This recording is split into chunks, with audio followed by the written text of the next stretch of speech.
Very important reaction of ester family is Claisen ester condensation. ये condensation हम थोड़ी सी discuss कर चुके हैं पहले,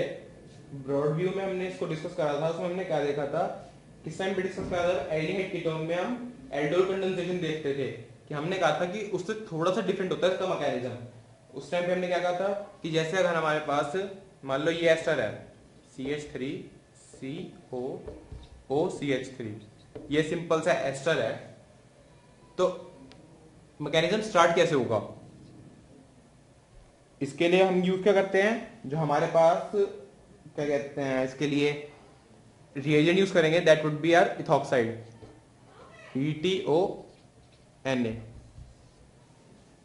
ठीक है, इसमें होगा क्या, ये बेसिक है,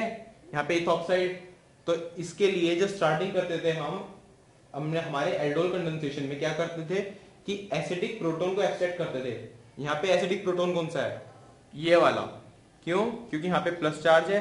तो ये वाला ग्रुप पूरा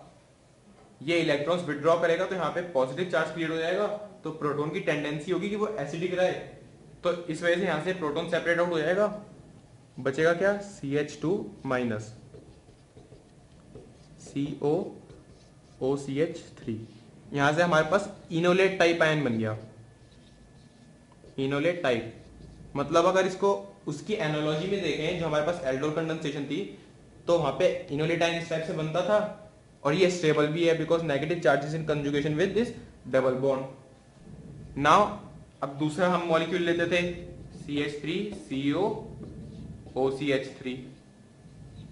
इसमें इनोलेट आयन आएगा और अटैक करेगा, लेकिन एल्डोल कंडेंसेशन में और क्लेसन एस्टर कंडेंसेशन में यहीं पे डिफरेंस आता है, क्या कि एल्डोल कंडेंसेशन में इनोलेट आयन की न्यूक्लियोफिलिक एडिशन होती थी, ठीक है ना, कि वहां पे हम डबल बॉन्ड के अक्रॉस जो कार्बोनिल ग्रुप था उसके डबल बॉन्ड के अक्रॉस इसकी एडिशन करते थे इनोलेट आयन की। बट एस्टर के केस में क्या होगा, क्लेसन एस्टर कंडेंसेशन में हम इसकी सब्स्टिट्यूशन करेंगे, न्यूक्लियोफिलिक सब्स्टिट्यूशन, इसको रिप्लेस कर देंगे, न्यूक्लियोफिलिक सब्स्टिट्यूशन, ठीक है, ये रिप्लेस हो जाएगा, तो बचेगा क्या CH3CO। अब इसको रिप्लेस कर दो, यहाँ पे जाके यहाँ पे अटैक करेगा ना इस कार्बन पे, CH2COOCH3, ये प्रोडक्ट बन जाएगा। तो ये बिल्कुल सिंपल सी कंडेंसेशन है। अगर आपको एल्डोल कंडेंसेशन समझ में आती है तो उसमें हल्का सा चेंज है कि यहां से आपको इनोलेट आयन तो बनाना है लेकिन उसकी सब्स्टिट्यूशन करवानी है, तो ये तो सिंपल क्लेसन कंडेंसेशन। इसी तरह से आप कर सकते हो क्रॉस के लिए हम क्या करेंगे,